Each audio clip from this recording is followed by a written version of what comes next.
أعوذ بالله من الشيطان الرجيم بسم الله الرحمن الرحيم إن الحمد لله نحمده ونستعينه ونستغفره ونعوذ بالله من شرور أنفسنا ومن سيئات أعمالنا من يهده الله فلا مضل له ومن يضلل فلا هادي له وأشهد أن لا إله إلا الله وحده لا شريك له وأشهد أن محمدا عبده ورسوله اللهم صل وسلم على نبينا محمد رب يسر ولا تعسر وتمم بالخير وبك نستعين ربنا زدنا علما السلام علیکم ورحمۃ اللہ وبرکاتہ۔ میں زویا صدیقی آپ تمام کو اس مختصر ویڈیو لیکچر میں خوش آمدید کہتی ہوں۔ اس ویڈیو کو شروع کرنے سے پہلے مختصراً اپنا تعارف دیتی چلوں تو میرا نام زویا صدیقی ہے اور میں ادارہ معارف الحدیث سے 5 سے 6 سال سے منسلک ہوں اور استاد محترم کی زیر نگرانی تعلیم و تعلم کے فرائض انجام دے رہی ہوں۔ آج کے اس مختصر سے ویڈیو میں ہم انشاءاللہ سورۃ النصر کا اعراب، اس کے جملے کے مقامات اور اس کی مختصر تشریح پر غور کریں گے۔ تو سب سے پہلے سورۃ النصر کے بارے میں مختصر معلومات ہم جانتے چلتے ہیں۔ تو اس سورت کا نام سورۃ النصر ہے، جو کہ اس کی پہلی ہی آیت میں لفظ موجود ہے، تو اسی کی نسبت سے اس کو سورۃ النصر یا پھر سورۃ الفتح بھی کہا جاتا ہے۔ اس کے علاوہ اس سورت کو سورۃ التودیع بھی کہا جاتا ہے، یعنی الوداع کہنے والی، الوداع کرنے والی سورہ، کیونکہ اس صورت مبارکہ میں جو مضامین موجود ہیں اس سے نبی کریم صلی اللہ علیہ وسلم کی وفات کے قریب ہونے کی طرف اشارہ موجود ہے، تو اسی کی مناسبت سے اس کو سورۃ التودیع بھی کہا جاتا ہے۔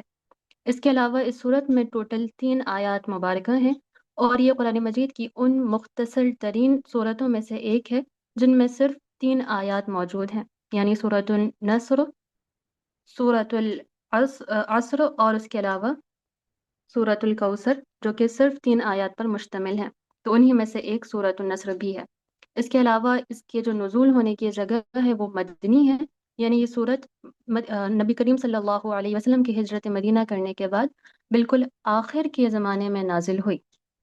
ترتیب کے اعتبار سے قرآن مجید میں یہ 110 سورہ ہے، جبکہ نزول کے اعتبار سے یہ 114 سورت ہے، اور مکمل نازل ہونے والی سب سے آخر سورت اسے کہا جاتا ہے، یعنی جو سورہ نبی کریم صلی اللہ علیہ وسلم پر مکمل سب سے آخر میں نازل ہوئی ہے وہ سورۃ النصر تھی۔ تو اب ہم چلتے ہیں اس کے اعراب کی طرف۔ تو ہمارے پاس سورہ موجود ہے، تو سورت کا جو آغاز ہوتا ہے وہ اذا ادات الشرط سے ہوتا ہے، اور اس طریقے سے کچھ صورتیں مزید بھی ہیں 7 جن میں اس کی ابتدا اذا ادات الشرط سے ہوتی ہے، جن میں سے سورۃ الواقعہ، سورۃ المنافقون، سورۃ التکویر وغیرہ شامل ہیں۔ تو اس سورت کا جو آغاز ہے وہ اذا ادات الشرط سے ہوا ہے، تو یہ پورا جملہ شرطیہ بن جاتا ہے۔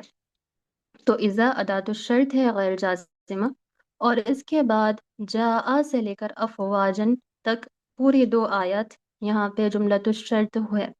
اس کے علاوہ فسبح بحمد ربک واستغفر، یہ یہاں پہ جملہ جواب الشرط ہے۔ اب ہم یہاں پہ اس کا مختصراً ہم نے ایک نقشہ کھینچ لیا ہے، اب ہم اس کے ایک ایک آیات کی طرف بڑھتے ہیں اور ان کے اعراب اور ان کے مقامات پر غور کریں گے۔ تو سب سے پہلے ہمارے پاس پہلی آیت مبارکہ ہے اذا جاء نصر اللہ والفتح۔ تو اذا ادات الشرط ہے، اس کے بعد یہ جملہ فعلیہ جاء نصر اللہ والفتح جملہ شرطیہ ہے، اور اذا کیونکہ ظرف کے معنی رکھتا ہے اس لیے اس کے بعد والا یہ مکمل جملہ یہاں پر مضاف الیہ بنے گا، کیونکہ ظرف کے بعد آنے والا جملہ مضاف الیہ ہوتا ہے۔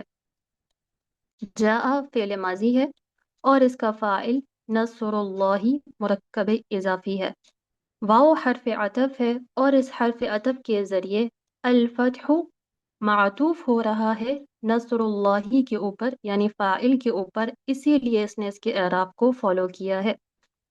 تو یہ تو اس کا مختصراً اعراب ہو گیا، ہم اس کے تفصیلی اعراب کی طرف چلتے ہیں۔ تو اذا ادات الشرط ہے غیر جازمہ، ظرف زمان، مبنی علی السکون، فی محل نصب، مفعول فیہ۔ جاء فعل ماض مبنی علی الفتح، لا محل له من الاعراب۔ براہ راست فعل ماضی اور فعل امر اور حروف کا جملے میں کوئی بھی مقام نہیں ہوتا، انہیں ہم لا محل لہو من الاعراب کہتے ہیں۔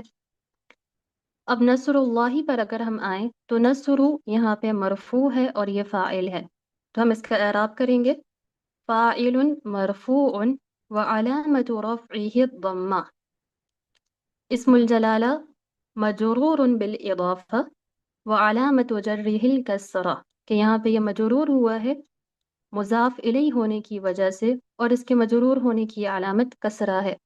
تو عربی زبان میں کسی بھی اسم کے مجرور ہونے کی جو وجوہات ہیں وہ دو ہوتی ہیں، کہ یا تو وہ مضاف الیہ بن رہا ہو یا پھر اس سے پہلے حرف جر موجود ہو۔ اس کے بعد واو کا اعراب ہم دیکھتے ہیں، تو واو حرف عطف مبنی علی الفتح لا محل له من الاعراب، الفتح معطوف على نصر الله مرفوع وعلامة رفعه الضمہ۔ تو اس طریقے سے ہم اس کے مکمل ایک ایک کلمہ کا اعراب کرتے ہیں۔ پہلی آیت ہماری مکمل ہوئی، ترجمہ ہو جائے گا اذا جاء نصر اللہ والفتح، جب اللہ کی مدد اور فتح آ جائے، یعنی اللہ کی مشرکین اور دشمنوں کے خلاف مسلمانوں اور رسول اللہ صلی اللہ علیہ وسلم کے لیے مدد آ جائے۔ اور فتح سے مراد مفسرین کرام نے فتح مکہ مراد لیا ہے، کہ جب اللہ کی طرف سے مدد اور فتح آ جائے۔ آگے چلتے ہیں دوسری آیت کی طرف، وَرَأَيْتَ النَّاسَ يَدْخُلُونَ فِي دِينِ اللَّهِ أَفْوَاجًا۔ اب یہاں پہ واو حرف عطف ہے، اور اس حرف عطف کے ذریعے یہ مکمل جملہ پیچھے والے جملے کے اوپر جاء نصر اللہ والفتح کے اوپر عطف ہو رہا ہے، تو اسے بھی ہم جملہ شرطیہ کہیں گے۔ اب غور کرتے ہیں ایک ایک کلمات کے اوپر، تو رأیت فعل ماضی ہے اور اس کا فاعل ضمیر متصل ہے تا، الناس منصوب یہاں پہ رأیت کے لیے مفعول بن جائے گا۔ اب یہاں پہ معرفہ اسم کے بعد مکمل جملہ آ رہا ہے، تو ہم اس جملے کو الناسا کے لیے حال بنائیں گے۔ تو یہاں پہ یدخلون فی دین اللہ افواجن، یہ مکمل جملہ فعلیہ حال ہے الناسا کے لیے۔ تو حال اور ذوالحال کو پہچاننے کے لیے درمیان میں ایک ضمیر عائد موجود ہونی چاہیے جو کہ ان کے درمیان رابطے کا قائم کرے۔ تو یہاں پہ یدخلون کے اندر موجود واو الجماعہ کی ضمیر متصل الناسا کی طرف لوٹ رہی ہے، جو کہ اس چیز کو کنفرم کر رہی ہے کہ یہاں پہ یہ اس کے لیے حال بن گیا۔ تو جب بھی آپ کو معرفہ اسم کے بعد جملہ فعلیہ، جملہ اسمیہ یا پھر شبہ جملہ ملے تو وہ اس کے لیے حال ہوگا، اور اگر اس کے برعکس نکرہ اسم کے بعد جملہ فعلیہ، جملہ اسمیہ یا پھر شبہ جملہ ملے تو پھر وہ اس کے لیے صفت بنتا ہے۔ تو آپ کو جملے میں اس طریقے سے غور کرنا ہوگا۔ اب ہم یہاں پہ یدخلون فی دین اللہ افواجا اس جملے پہ غور کرتے ہیں، تو یہاں پہ یہ مکمل جملہ فعلیہ ہے اور یدخلون فعل مضارع ہے۔ اس کا فاعل واو الجماعہ ہے جو کہ الناسا کی طرف لوٹ رہا ہے۔ فی دین اللہ جار مجرور ہو کر متعلق بالفعل، اور افواجن یہاں پہ حال ہے، اور اس کا ذوالحال واو الجماعہ ضمیر متصل ہے اور یہ منصوب ہے، نکرہ ہے۔ اب ہم اس کا ایک ایک کر کے ان کا اعراب تفصیل والا کر لیتے ہیں۔ تو واو حرف عطف مبنی علی الفتح لا محل له من الاعراب، رأيت فعل ماض مبني على السكون لا محل له من الاعراب، تا ضمیر تاء الفاعل ضمیر متصل مبنی علی الفتح فی محل رفع، کیونکہ یہ فاعل ہے تو رفع کی جگہ پر موجود ہے۔ الناس مفعول به منصوب وعلامت نصبه الفتحہ۔ اب ہم آتے ہیں اس جملے کے اوپر، تو یدخلون فی دین اللہ افواجن، یہ مکمل جملہ فعلیہ فی محل نصب حال ہو جائے گا۔ اب ہم ان کے ایک ایک کلمے کے اوپر اگر غور کریں، تو یدخلون فعل مضارع مرفوع وعلامت رفعه ثبوت النون، تو یہاں پہ فعل مضارع ہے، مرفوع ہے، اور اس کے مرفوع ہونے کی علامت اس نون کا موجود ہونا، اس نون کا ثبوت یہاں پہ اس کے مرفوع ہونے کی علامت کہلائے گی۔ وفاعلہ ضمیر متصل مبنی علی السکون فی محل رفع، فی دین اللہ فی حرف جر مبنی علی السکون لا محل له من الاعراب، دینی اسم مجرور بحرف الجر فی وعلامت جرہ الکسرہ وہو مضاف، کہ پہلے والے کے لیے یہ مجرور ہو رہا ہے جبکہ آئندہ والے اسم کے لیے یہ مضاف بن رہا ہے۔ آگے ہم دیکھتے ہیں اسم الجلالہ۔ اسم الجلالہ مجرور بالاضافہ وعلامت جرہ الکسرہ۔ اب ہم آتے ہیں افواجن کی طرف، تو افواجن حال منصوب وعلامت نصبہ الفتحہ، تو یہ والی آیت بھی ہماری مکمل ہوتی ہے، ترجمہ ہو جائے گا وَرَأَيْتَ النَّاسَ، اور آپ لوگوں کو دیکھیں، يَدْخُلُونَ فِي دِينِ اللَّهِ أَفْوَاجًا، اللہ کے دین میں فوج در فوج داخل ہوتے ہوئے۔ اب ہم بڑھتے ہیں ہماری آخری آیت کی طرف، آیت نمبر 3 کی طرف، اور پھر ہم انشاءاللہ تمام جملے کے اعراب اور ان کے مقامات پر تھوڑا سا غور کریں گے۔ اب یہاں پہ ہمارے پاس آ گیا جواب الشرط، اور جواب الشرط کیونکہ جملہ طلبیہ ہے، فعل امر اس کے اندر موجود ہے، اسی وجہ سے اس کے اوپر فا رابطۃ الشرط موجود ہے۔ تو فا رابطۃ الشرط مبنی علی الفتح لا محل له من الاعراب، کیونکہ یہ حرف ہے، حرف کا جملے میں کوئی بھی مقام نہیں ہوتا۔ اب یہاں پہ جواب الشرط کے اندر بھی دو جملے موجود ہیں، سبح بحمد ربک یہ پہلا جملہ ہے، واستغفرہ یہ دوسرا جملہ ہے، اور واو حرف عطف کے ذریعے یہ دونوں جملے ایک دوسرے کے اوپر معطوف ہو رہے ہیں۔ اب ہم غور کرتے ہیں ایک ایک جملے کے اوپر، تو سبح بحمد ربک، سبح فعل امر ہے اور اس کا فاعل ضمیر مستتر انتا کی موجود ہے جو کہ اس کے اندر چھپی ہوئی ہے۔ بحمد ربک جار مجرور ہو کر یہاں پہ متعلق بالفعل ہو جائے گا، اور یہ حمد ربک یہاں پہ مرکب اضافی بھی ہے جو کہ مجرور ہو رہا ہے با حرف جر کی وجہ سے۔ استغفرہ یہاں پہ استغفر یہ بھی ہمارے پاس فعل امر ہے، فاعل اس کا ضمیر مستتر انتا ہوگی، اور ہو ضمیر یہاں پہ اس کے لیے مفعول ہے فی محل نصب۔ تو یہاں تک اگر ہم ان کے اعراب تفصیلی کر لیتے ہیں، تو سبح فعل امر مبنی علی السکون لا محل له من الاعراب، والفاعل ضمیر مستتر وجوبا تقدیرہ انت، کس کے اندر جو ضمیر انت کی مستتر ہے وہ واجب ہے کہ اسے ہم باہر نہیں نکال سکتے، وہ ہر صورت میں ضمیر مستتر ہی ہوگی۔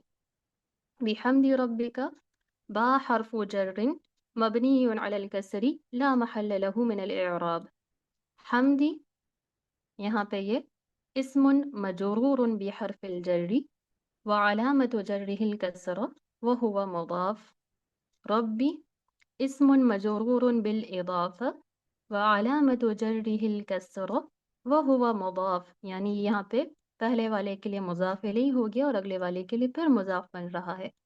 کاف ضمیر مضاف الیہ مبنی علی الفتح فی محل جر، اب یہاں پہ ہمیں صرف فی محل جر کیوں کہہ رہے ہیں؟ کیونکہ ہمارے پاس یہ ضمیر اور تمام کے تمام ضمائر مبنی ہوتے ہیں، ان کا اعراب محلاً کیا جاتا ہے۔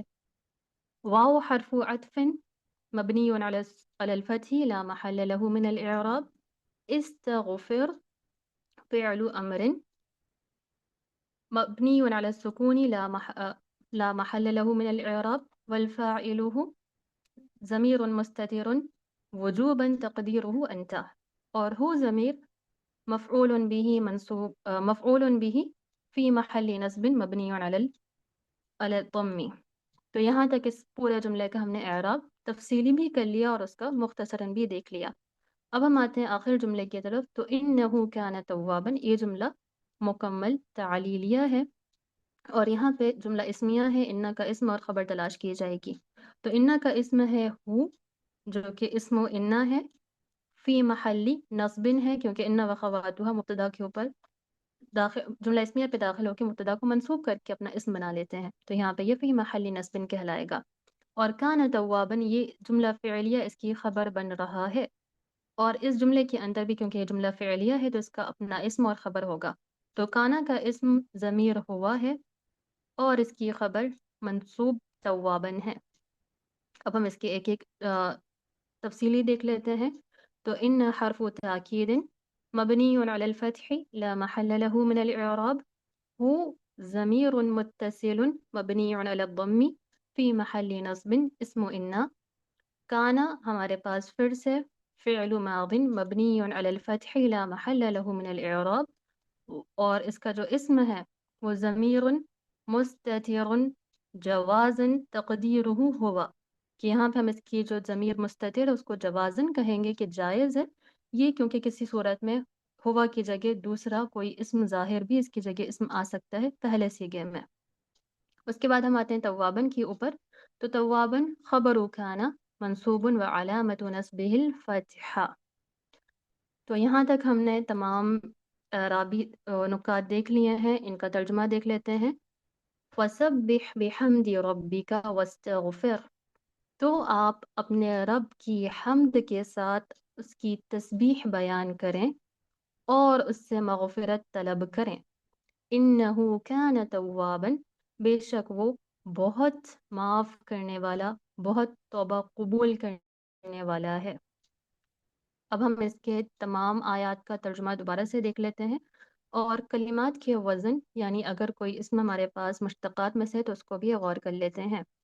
تو پہلے ترجمہ ہو جائے گا کہ جب اللہ کی مدد اور فتح آ جائے اور آپ لوگوں کو اللہ کے دین میں فوج در فوج داخل ہوتے ہوئے دیکھیں، تو اپنے رب کی حمد کے ساتھ تسبیح بیان کریں اور اس سے مغفرت طلب کریں، بے شک وہ بہت توبہ قبول کرنے والا ہے۔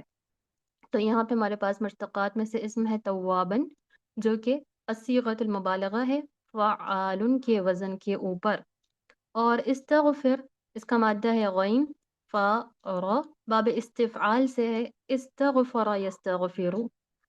سبح سین با ہا اس کا مادہ ہے سبح یسبح، باب تفعیل سے۔